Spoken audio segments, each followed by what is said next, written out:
ओम नमः सिद्धेभ्यः।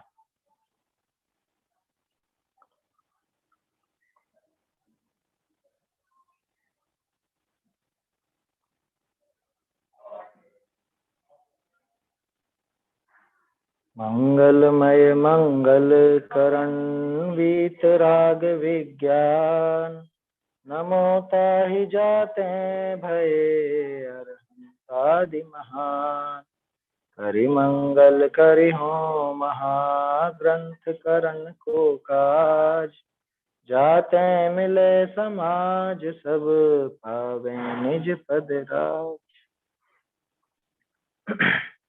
सत्ता स्वरूप ग्रंथ पर हमारी चर्चा हो रही है।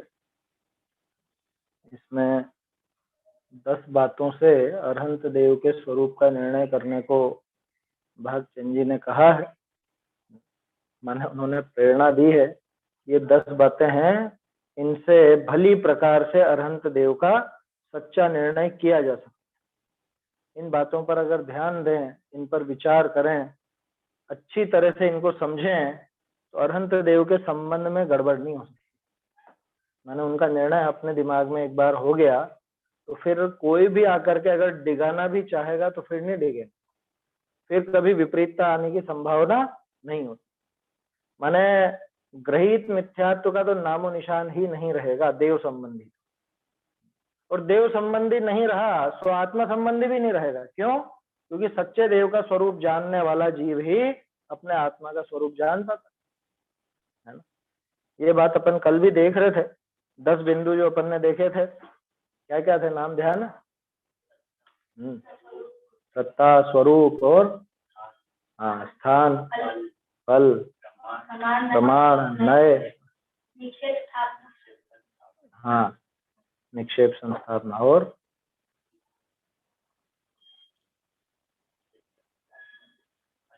अनुयोग, आकार भेद और वर्ण भेद। शाबाश।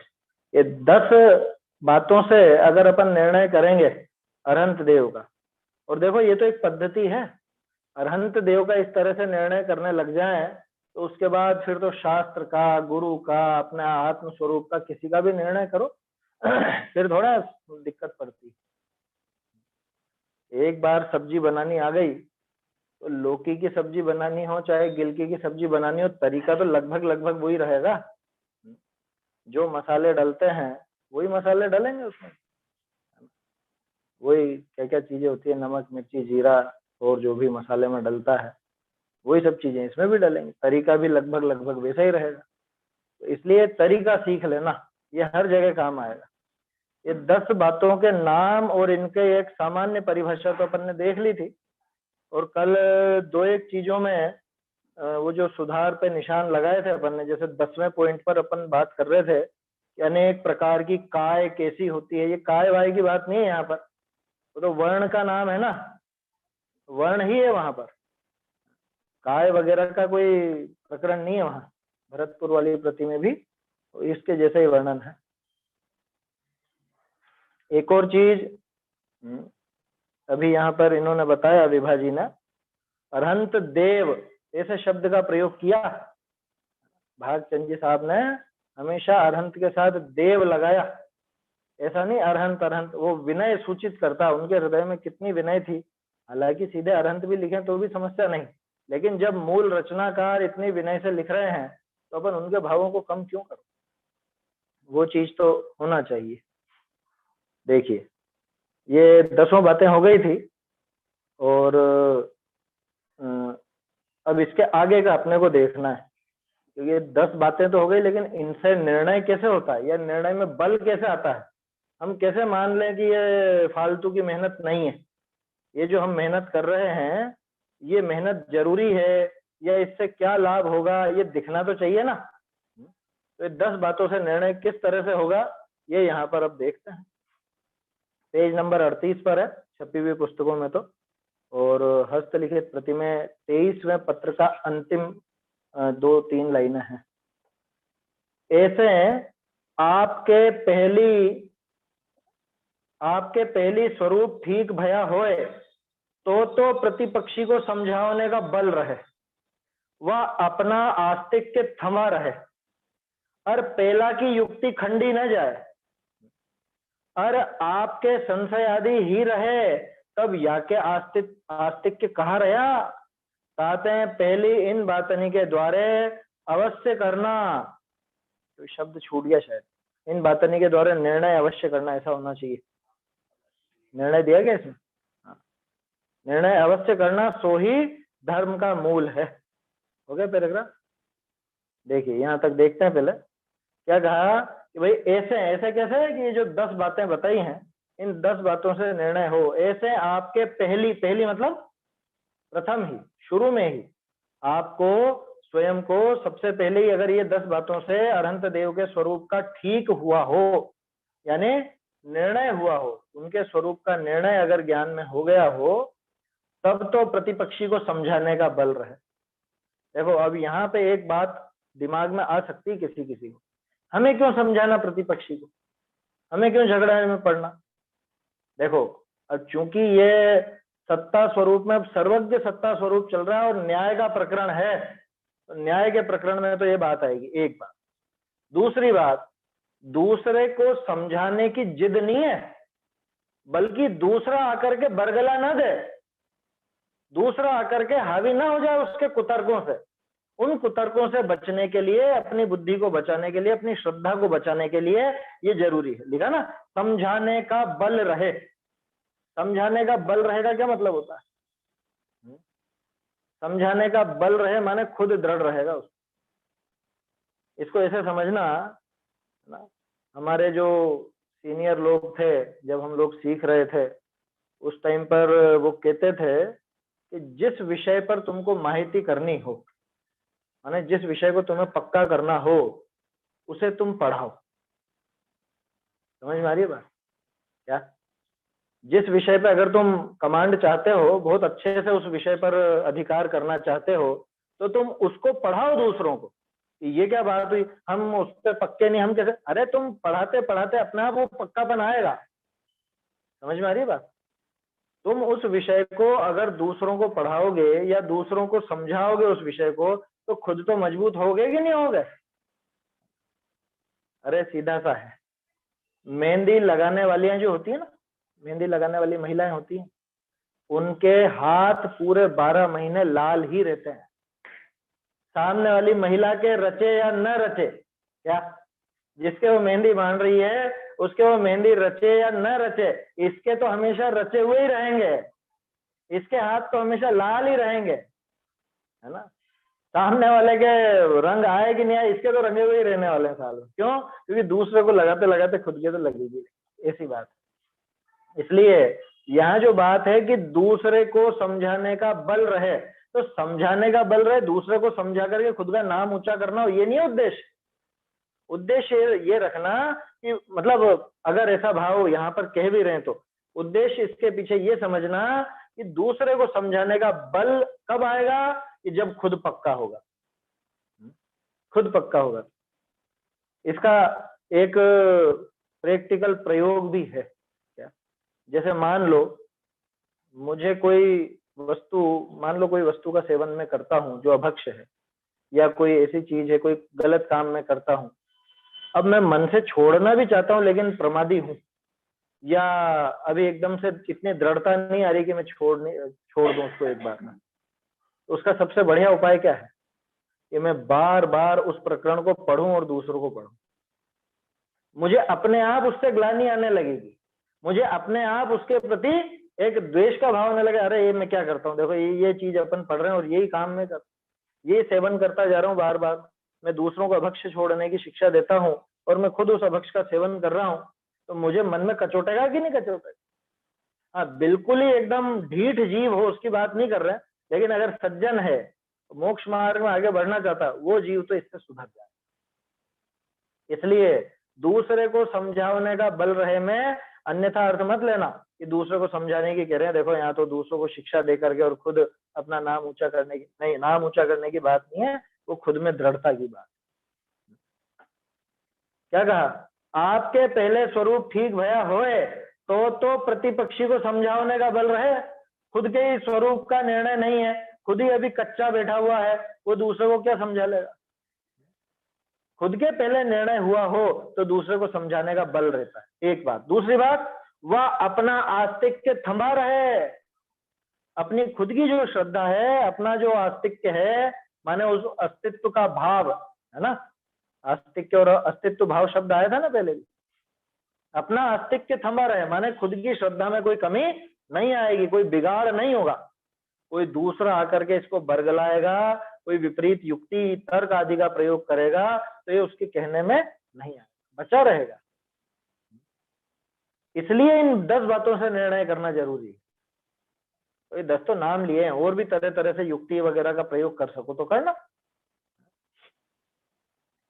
तब तो प्रतिपक्षी को समझाने का बल रहता है या अपना आस्तिक्य थमा रहता है। और पहला की युक्ति खंडी न जाए, पहला मतलब दूसरे प्रतिपक्षी, प्रतिपक्षी की युक्ति का खंडन भी नहीं कर सकते। ये अब दूसरी बात आ गई है ना, दो बातें जो कही थी कि अगर खुद को स्वरूप का निर्णय हुआ हो तब तो प्रतिपक्षी को समझाने का बल रहता है और अपना आस्तिक्य भी थमा रहता है। अरे पहला की युक्ति खंडी ना जाए, मान लो सामने वाला कुछ युक्ति और तर्क दे रहा है और आप उसका खंडन नहीं कर सकते, जैसे सामने वाला कह दे रहा है कि देखो तुम्हारे भगवान की भक्ति करते करते भी इसके तो कोई बीमारी ठीक ही नहीं हुई, क्या फायदा ऐसे भगवान का, ऐसे भी कोई भगवान होते हैं क्या?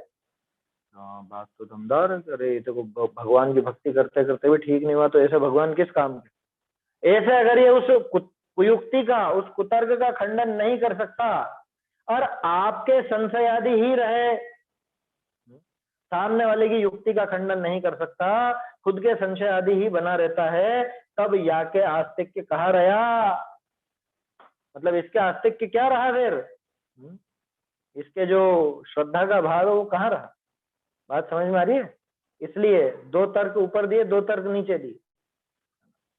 क्या कहा, पहले खुद के स्वरूप का निर्णय हो तो प्रतिपक्षी को समझाने का बल रहता है और अपना भी आस्तिक्य थमा रहता है। और अगर दूसरे की युक्ति का खंडन नहीं कर पाता, खुद के ही संशय आदि पड़ा हुआ है, तो ऐसे जीव के आस्तिक्य कहाँ रहा, क्या रहा उसका आस्तिक्य, कहाँ भी लिख सकते हैं, लेकिन यहाँ कहा का अर्थ क्या है। परंतु यदि प्रकार न हो तो हाँ नहीं अच्छा है ना, वैसे इसके अंदर नहीं है लेकिन ठीक है, इससे और खुलासा ही हो रहा है। परंतु यदि इस प्रकार न हो तो, सही है बात, अगर ये खुद निर्णय नहीं रखेगा, खुद दृढ़ नहीं रहेगा तो दूसरे की युक्ति का, कोई युक्ति का खंडन भी नहीं कर सकेगा और दूसरे के कहने में आ जाएगा झट से। समझ में आ रहा? तो उसके आस्तिक्यता कहाँ रही, कहाँ उसके आस्तिक्य बना रहा। तो फिर कहता है कि हम जैन हैं, हम सच्चे जिनेंद्र देव के भक्त। कहाँ है तेरी भक्ति? एक सामने वाला व्यक्ति आकर के और खोटी युक्ति बनाता है, खोटा तर्क देता है सच्चे देव के विरुद्ध, तो तुझे संशय खड़ा हो जाता है, तू उसकी युक्ति का खंडन नहीं कर सकता। इस बात के लिए खुद को तो आस्तिक मतलब आस्तिक्य वाला कहता है कि हमको अरहंत भगवान का आस्तिक्य पड़ा। इसलिए इतना पक्का हो जाना शुरू से ही, क्या ये चीज वास्तव में ऐसी है, सर्वज्ञता की सिद्धि, अरहंत देव के स्वरूप का निर्णय, ये तो बच्चों को बचपन से घुट्टी की तरह पिलाया जाना चाहिए कि कोई भी आ जाए, कोई भी दुनिया भर का, वो जरा सा भी डिगे नहीं उसके कहने, उल्टा उसी की बोलती बंद कर। आया समझ? ये होना चाहिए, है ना। अभी सीख लोगे तो कभी चक्कर में नहीं आओगे किसी के, नहीं तो बहुत से रिश्तेदार ही बरगला देंगे, है ना। बहुत से रिश्तेदार हैं इस तरह के होते हैं, वो ऊट पटांग कुछ भी कहेंगे, युक्तियां देंगे खोटी, और ये आ जाओ चक्कर में सीधे बच्चे। इसलिए क्या करना, कहते हैं पहली इन बातनी के द्वारा अवश्य करना, निश्चय, निश्चय जोड़ लेना, यहाँ जोड़ा वो ये, खैर इसके अंदर तो है निर्णय। कहते हैं पहली, सबसे पहले इन बातों के द्वारा, ये जो 10 बातें कही हैं, इनके द्वारा निर्णय अवश्य करना, सो ही धर्म का मूल है। देखो तो भाई, धर्म का मूल है, कहाँ लिखा है, कहाँ लिखा है? मन से ही कह दे भागचंद जी ने, तो ये बात धर्म का मूल है, बोलो कहाँ लिखा है? अरे अष्टपहुड़ की गाथा है ना, शुरू में दूसरी गाथा, दंसन मूलो धम्मो, ये दर्शन ही तो धर्म का मूल है। दर्शन माने वो श्रद्धा, श्रद्धा धर्म का मूल है, आस्तिक्यपना ये धर्म का मूल है। सच्चे देव का अस्तित्व, सच्चे अरहंत देव का जो स्वरूप है उसका यथार्थ निर्णय हो, ये धर्म का मूल है। देखो भागचंद जी ने तो अपनी भाषा में लिख दिया, लिया तो सब शास्त्रों का ही है ना। ये दर्शन पढ़ा हुआ था उनका, तभी तो लिख पाए ये बात। इसलिए ये तो अंडरलाइन करने लायक पंक्ति है। बातें पहली इन बातनी के द्वारा निर्णय अवश्य करना, सो ही धर्म का मूल है। एक बार फिर दोहरा लो नाम, क्या क्या नाम थे? सत्ता, सबसे पहले सत्ता है ना, स्वरूप, फिर स्थान। देखो स्थान में भी कितनी बातें, कौन सा स्थान अपने देव का, किस स्थान पर देव मिलेंगे, किस स्थान पर देव नहीं मिलेंगे। फिर फल, कि क्या फल होगा, सच्चे देव का स्वरूप समझने का क्या फल होगा, या इनका स्वरूप नहीं समझेंगे तो क्या फल होगा, विपरीतता होगी तो क्या फल होगा। फिर प्रमाण, है ना।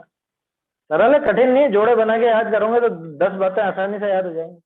प्रमाण और नए, प्रमाण नए एक जैसे हो गए। फिर निक्षेप, ये भी उसके जैसे ही है, प्रमाण नए निक्षेप। फिर अनुयोग, ये तो चारों का एक जैसा जोड़ा होगा, प्रमाण नए निक्षेप अनुयोग। फिर आकार भेद और वर्ण भेद, ये 10 बातों से, और ये 10 तो उन्होंने एक उदाहरण की तरह लिए हैं, इन्हीं की तरह अपन और भी विचार कर सकते हैं, और भी बातों पर विचार करके दृढ़ निर्णय कर सकते हैं सच्चे देव। देखो ताते पहले इन बातनी के द्वारा निर्णय अवश्य करना, सो ही धर्म का मूल है। सम्यक दर्शन धर्म का मूला, ऐसा आता है, ये उस गाथा से लिया, और यहाँ पे भी इन्होंने यही लिखा, तो धर्म का मूल है। मूल का मतलब क्या होता है, वो सब वैसे आ चुका है, दर्शन पौड़ में पढ़ा है अपन ने, कि जैसे मूल के बिना पूरा वृक्ष नहीं हो सकता, वृक्ष की वो शाखा फल पुष्प पत्र इत्यादि नहीं हो सकते, ऐसे ही सम्यक दर्शन के बिना धर्म का अन्य अंग भी नहीं। कौन सी है? 10वीं 11वीं गाथा है, चलो बढ़िया। हाँ, मूल ही है मूल ज्यों शाखादि द्रुम परिवार का, ये गाथा पाठ का लाभ है, गाथा पाठ होता है ना तो याद है। तो इसलिए वो मूल है, मूल के बिना वो नहीं हो सकते, और मूल हो तो बाकी सब धीरे धीरे अपने आप पनप जाता है। ऐसे ही ये धर्म का मूल है, ये निर्णय करना, सच्चे देव के स्वरूप का निर्णय करना, ये धर्म का मूल है। इसके बिना कभी भी कोई जीव धर्म मार्ग में आगे नहीं बढ़ सकता। समझ में आ रही बात? देखो, सो ही धर्म का मूल है। सो कैसे इनके द्वारा अरहंत सर्वज्ञ का निश्चय करिए है, सो ताकि एक सेकेंड, अरहंत सर्वज्ञ का निश्चय करिए, सो ताकि तरह दिखाइए है। अच्छा, ये तो अगला पैराग्राफ चालू हो गया ना। ठीक है। सो ताकि तरह दिखाइए है, तहा प्रथम ही सत्ता निश्चय, जो अरहंत देव है ही ऐसा निश्चय होने का प्रबंध ऐसे करिए। कैसे? कहा को वादी कहे वह अपने चित्त विषयी संशय उपजे, जो तुम सर्वज्ञ कहो हो तो सर्वज्ञ है ही नहीं, ताको ऐसे कहिए है, जो तुम ऐसे नास्तिक कहो हो तो काहे ते कहो हो। तब वह कहे है, क्या कहा?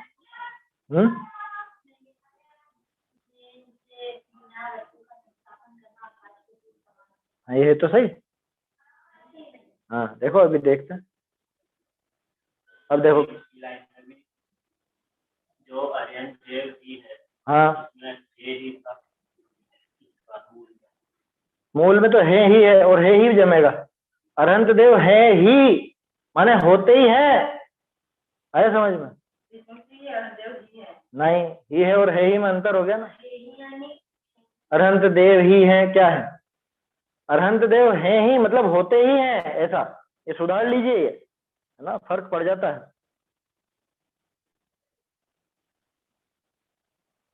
अरहंत देव ही है के स्थान पे है ही, बस है पहले कर लो उठा करके।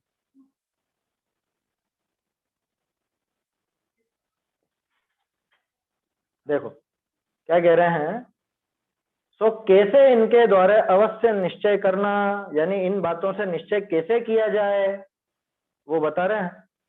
सो ताकि ताकि त्रस दिखाइए है, त्रस है क्या है ये हिंदी में क्या किया उसका, उसका उपाय, ये तरह होगा, तरह, तरह मतलब तरह, उसकी तरह यानी उसका उपाय बताते हैं, वो किस प्रकार से किया जाता है वो निर्णय, वो यहाँ पर दिखाते हैं।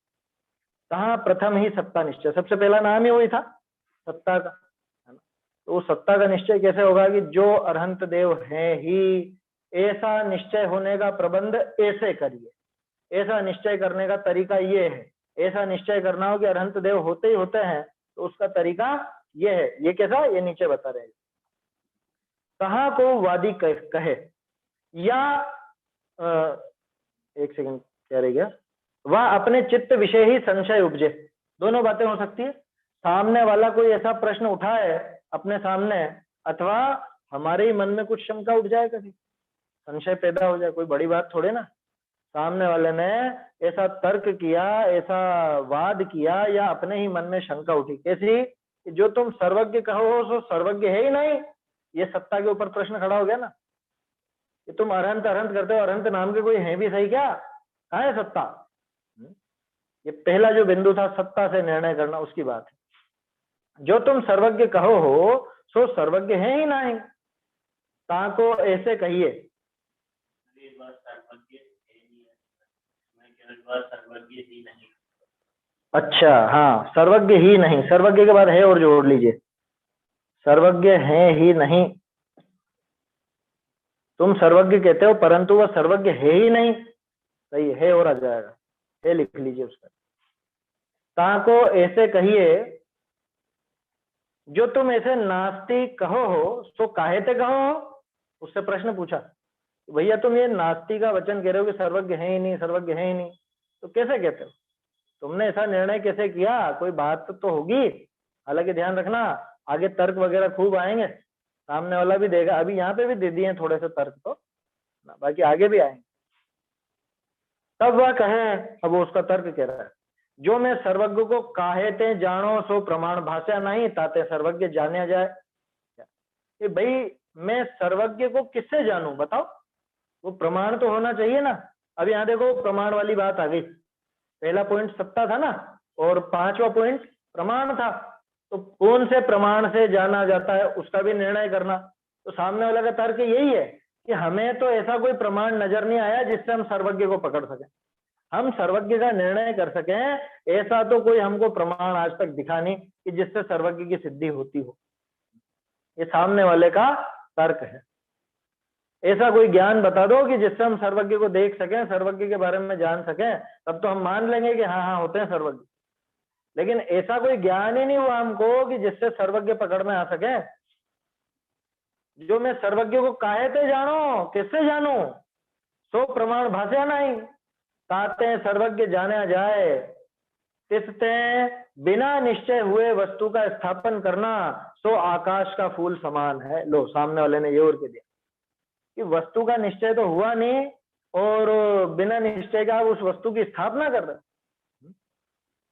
क्या बताया उसको, आकाश के फूल के समान है। लो ये माला पहन लो, काय की माला, ये आकाश के फूलों की माला दे रहा हूं ना, ये पहन लो। समझ में आ रही बात, आकाश के फूलों की माला मैं आपको दे रहा हूं और आप पहनो इसको। अरे किसे पहने, ये है तो सही, अरे वस्तु ही नहीं है, इसको पहनो कहां से, दिखेगी कैसे। ऐसे पहले चुटकुले चलते थे क्या, वो सामने वाला जैसे कहे कि ये देखो ये शर्ट दिख रही है आपको, मेरे हाथ में शर्ट है, 1000 रुपए की शर्ट है ये। अब तो खैर 1000 तो गए जमाने, उस जमाने की कह रहा हूँ, अभी समझ लो 15,000 10-15,000 रुपए की शर्ट है मेरे हाथ में जो लटक, ये शर्ट है कहाँ, लेकिन ये ट्रांसपेरेंट शर्ट है ये ये दिखती नहीं है, ऐसी ट्रांसपेरेंट शर्ट है ये। समझ में आ रही बात, ये मेरे माथे पे टोपी लग रही है, दिख रही है कि नहीं दिख रही है आपको, ये 50,000 रुपए की टोपी है, ये ऐसे दिखती नहीं है ये। अरे भाई जिसकी सत्ता का ही निश्चय नहीं हो उसकी स्थापना कैसे की जाए। इसलिए सामने वाला ये कह रहा है कि हमको कोई ऐसा प्रमाण नजर नहीं आता कि जिससे सर्वज्ञता का निर्णय हो सके, जिससे सर्वज्ञ भगवान दिख सके। तो हम सर्वज्ञ को नहीं कहेंगे, सर्वज्ञ को नहीं मानते, इसलिए कह रहे हैं हम। तो आप बता दो ऐसा कोई प्रमाण जिससे सर्वज्ञ दिखता, बोलो क्या है जवाब इसका। सामने वाला कल से आपसे कह ही देगा ये बात कि हमको तो नजर ही नहीं आते कहीं पे अनंत देव अनंत देव, तुम किस अनंत की बात करते, हमने तो कभी सिद्धों के बारे में पढ़ा सुना कुछ भी नहीं, और पढ़ भी लिया हो तो दिखे ही नहीं, दिखे तो माने वो तर्क थोड़ा लगेगा, वो तो थे क्योंकि हम हैं। अनंत की सिद्धि कैसे करोगे, दादा परदादा वाला तर्क यहाँ नहीं लगेगा, ऐसा नहीं है, वो आगे आएगा। अभी अभी मन से कल्पनाएं मत करो, आगे सब तर्क आएंगे, है ना। समंत भद्राचार्य की आप्त मीमांसा का यहीं पे सार मिल जाएगा क्या। इससे बिना निश्चय हुए वस्तु का स्थापन करना तो आकाश का फूल समान है।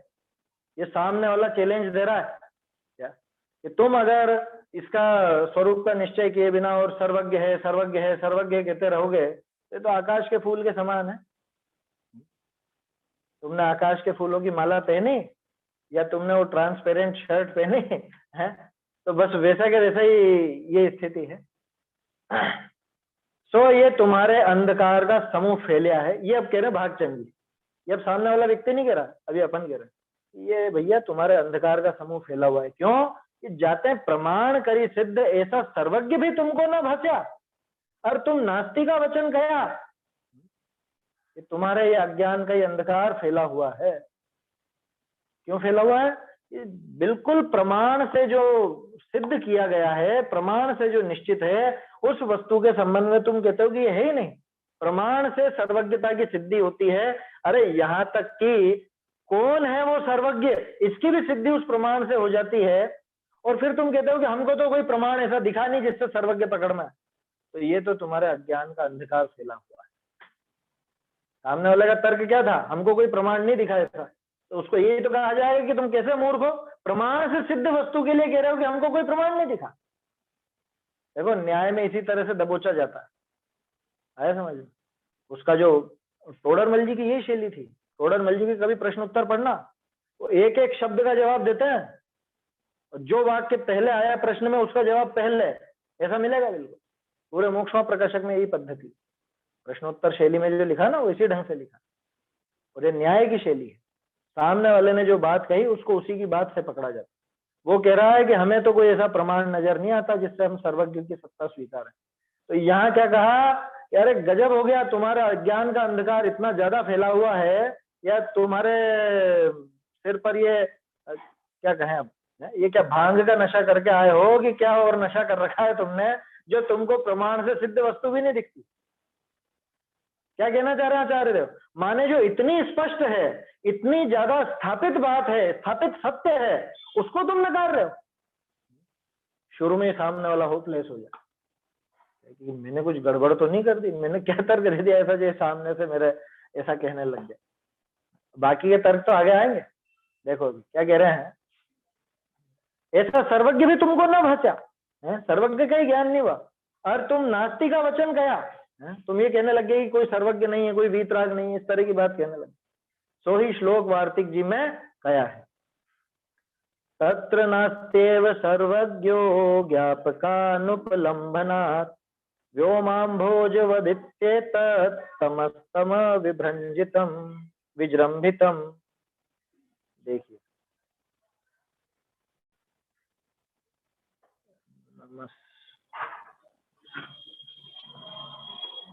क्या कह रहे हैं, तत्र नास्त्येव सर्वज्ञो, तत्र माने वहां पर, वहां किसके मतलब उस प्रकरण में, सर्वज्ञता की सिद्धि के प्रकरण में कोई ऐसा कहे कि नास्त्येव सर्वज्ञो, की सर्वज्ञ है ही नहीं, तो समझ में आ रहा है ना, नास्ति एव सर्वज्ञो, सर्वज्ञ है ही नहीं।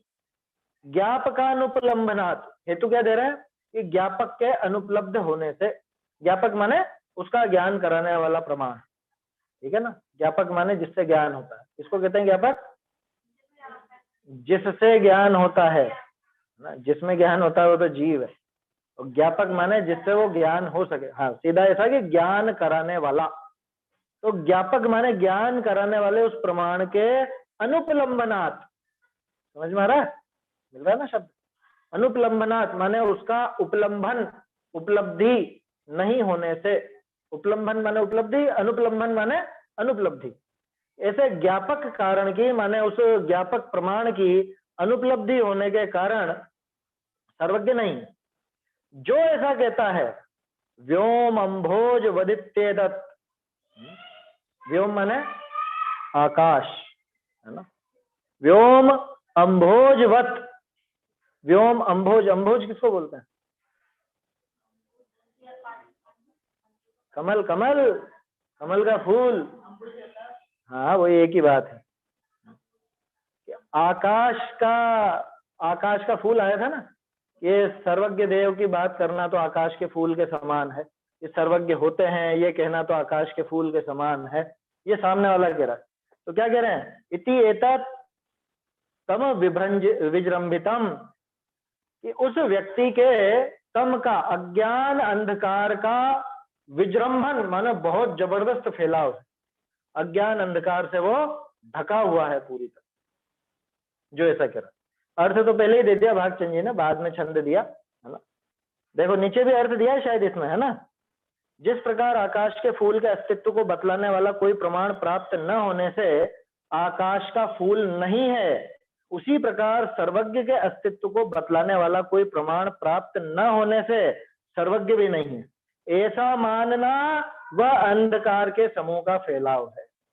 माने साक्षात जिनकी सिद्धि होती है, प्रमाणों से जिनकी सिद्धि होती है, ऐसे अरहंत देव को स्वीकार नहीं करना, अरहंत देव के सर्वज्ञता को स्वीकार नहीं करना, ये तो अज्ञान अंधकार का फैलाव है। इस वजह से वो स्वीकार नहीं करता। समझ में आ रही बात? देखो सभी जने सबको बराबर नजर आ रहा है, सब रंग अच्छे से नजर आ रहे हैं, और कोई एक व्यक्ति कहे कि कहाँ है अलग अलग रंग, सब पीला ही पीला, पीला ही पीला तो है, सारा पीला ही तो है, ये भी पीला, ये भी पीला, ये भी पीला, ये भी पीला, सब पीला पीला ही तो है। तो क्या है इसका अर्थ? सब लोगों की नजर में खराबी है कि वहां पे वो दूसरे रंग नहीं है, कि क्या बात है? ये गड़बड़ इसकी आंखों में है, इसके हो रहा है पीलिया। आया समझ में? ये रंग भी स्पष्ट है, ये हरा है, ये नीला है, ये काला है, ये भूरा है, ये पीला है, जो भी है, ये अलग अलग रंग की वस्तुएं हैं, और दूसरे व्यक्तियों को साफ साफ नजर आ रही हैं, और ये कहता है कि नहीं नहीं सब पीला है, तुमको नहीं आ रहा सही सही नजर, तुम लोग मूर्ख हो, तुम लोगों को ये अलग अलग रंग नजर आ रहे हैं, तो सारा का सारा पीले। अरे पीलिया तेरी आंखों में, गड़बड़ तेरी दृष्टि, ऐसी बात है। चलिए क्या कह रहे हैं आगे? कहा या को ऐसे पूछिए। अब उसको क्या कहें, देखो न्याय की भाषा में तो उसको एक तरह से घेरा जा रहा है ना? अब उसको पकड़ेंगे, एक एक तर्क और युक्ति से समझाएंगे। कहा या को ऐसे पूछिए, जो सर्वज्ञ का जानने वाला प्रमाण ज्ञान तुम्हारे नहीं है, तिस्ते नास्तिक कहो हो, वह औरनी के नहीं है ताते कहो हो, वह सर्वज्ञ नहीं है ताते कहो हो। पहले इस पैराग्राफ को पढ़ देता हूं मैं, है ना, फिर अपन चर्चा करते। कहा वह कहे कि मेरे नहीं है, ताते मोको सर्वज्ञ न दिसिया, ताते नास्ति कहो हो।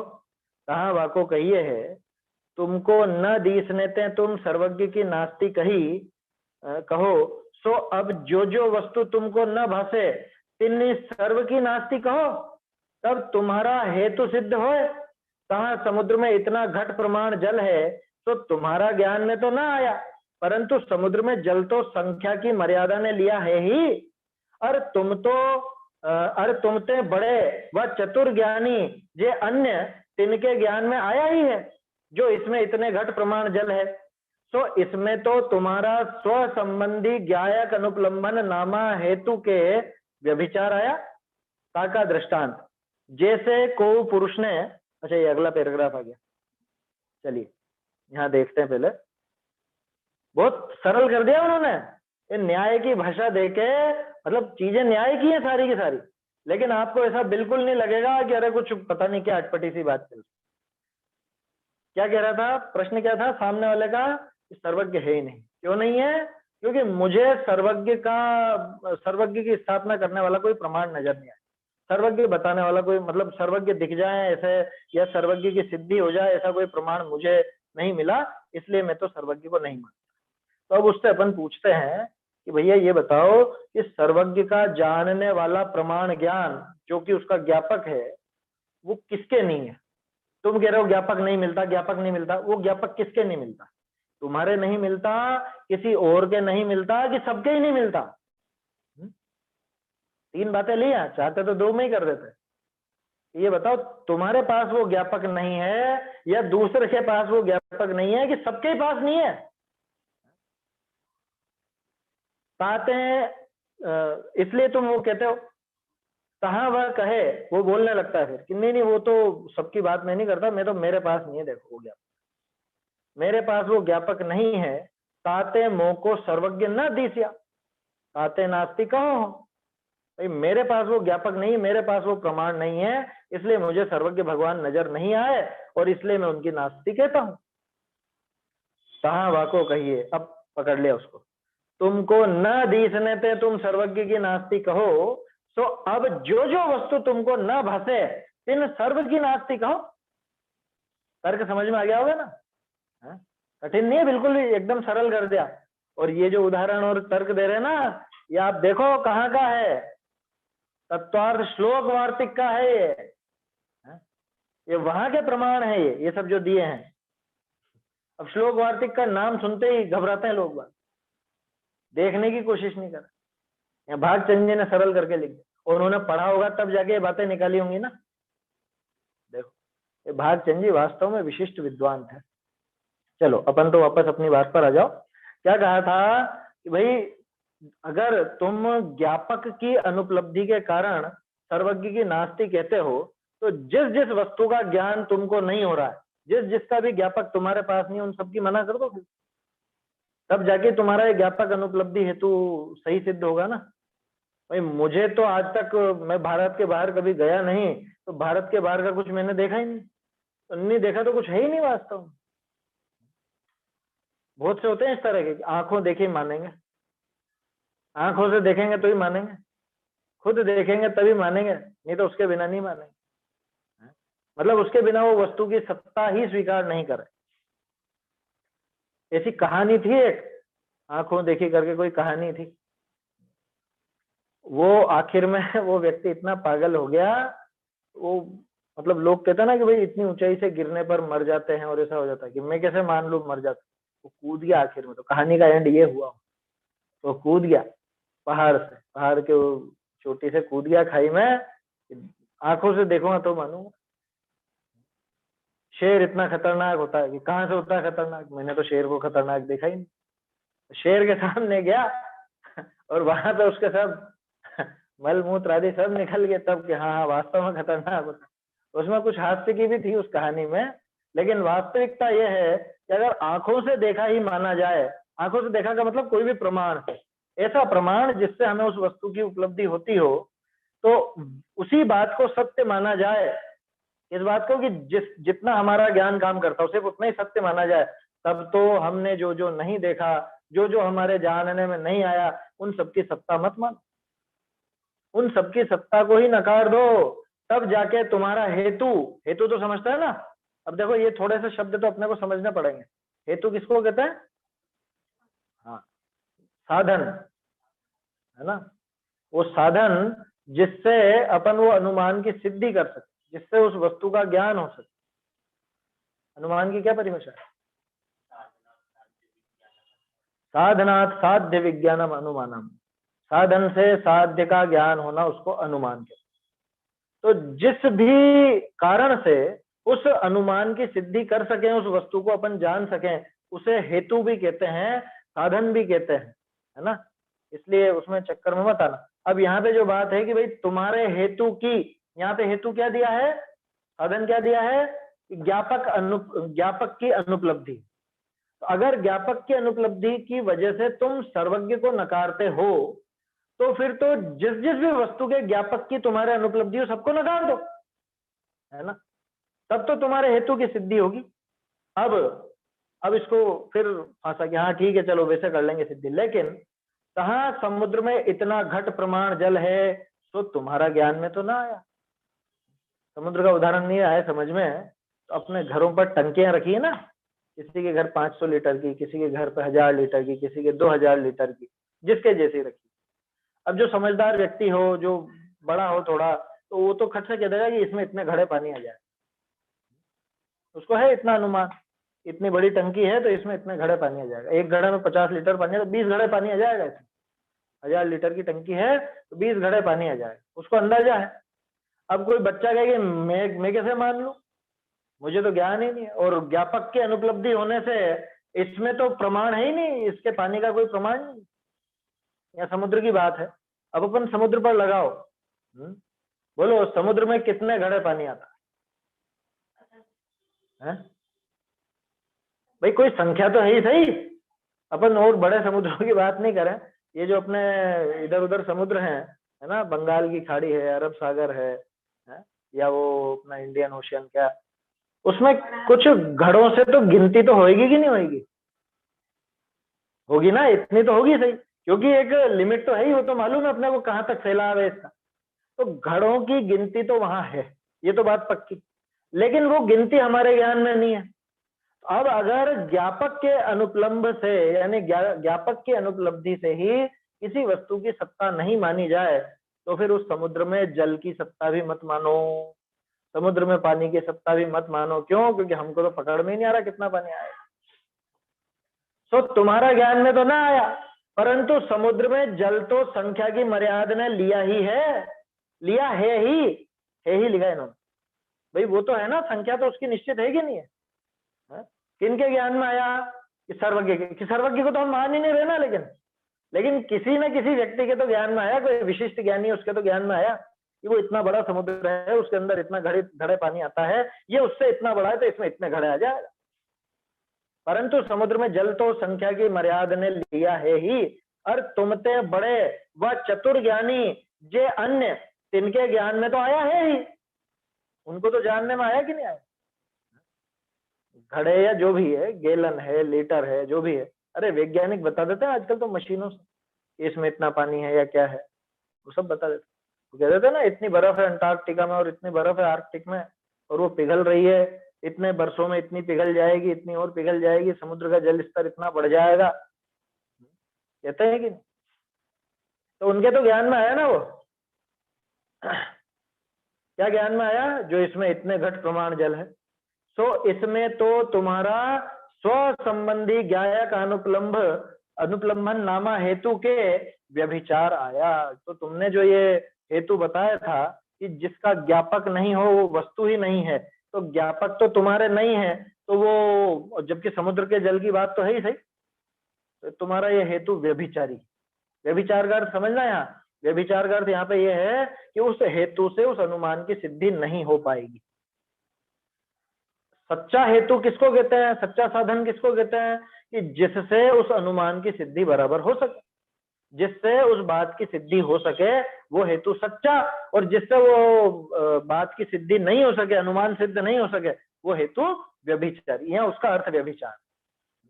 कोई सोचे व्यभिचार का अर्थ कुछ और सोच रहा हो, दुराचार या भ्रष्टाचार या खोटा आचरण, कुशील वगैरह, वो बात नहीं है। हेतु व्यभिचारी माने हेतु में दोष। क्या दोष है? कि तुम्हारे हेतु से सिद्धि नहीं होगी। आया समझ में कि नहीं? देखो हेतु तो है ना हमारा भी। अरे वो प्लास्टिक की क्या बोलते हो, तलने की क्या चीज रहती है जिससे निकालते हो, झारी है, झारी चिमटा जो भी है। अब वो कढ़ाई में तल रहे हो और प्लास्टिक की झारी लिया है ना, ये झारी तो है, देखो है, झारी तो है, बच्चे के खिलौने में भी तो आती है ना, वो किचन सेट में बच्चों के, इससे निकाल लो, वो बच्चा लेके आ गया कि मम्मी इससे निकाल लो पकौड़ी, है क्या होगा? कि देखो झारी तो ऐसी की ऐसी तो है बिल्कुल, ये भी और बड़ी साइज की है, निकल जाएगी पकौड़ी, तो इसमें क्या होगा? कि वहीं पिघल के रह जाएगी। आया समझ में? ये झारी व्यभिचारी है। ठीक इसी तरह से ये हेतु व्यभिचारी है, कि जब इसको कसा जाएगा प्रमाण की कसौटी पर, जब ये अनुमान के प्रयोग में लाया जाएगा तो फेल हो जाएगा ये हेतु। ऐसे हेतु को व्यभिचारी हेतु कहा जाता है ना। देखो थोड़े थोड़े न्याय के शब्द सीखते जाना, भागचंद जी ने बहुत सरल करके समझाया, वैसे तो समय भी हो गया अपना। उस हेतु के व्यभिचार आया, ताका दृष्टांत। अब ये दृष्टांत अगले पैराग्राफ में है। दिल्ली का उदाहरण दिया है, देखो दिल्ली प्रसिद्ध थी उस जमाने, तो दिल्ली तो बहुत वर्षों पुरानी, उस जमाने में क्या।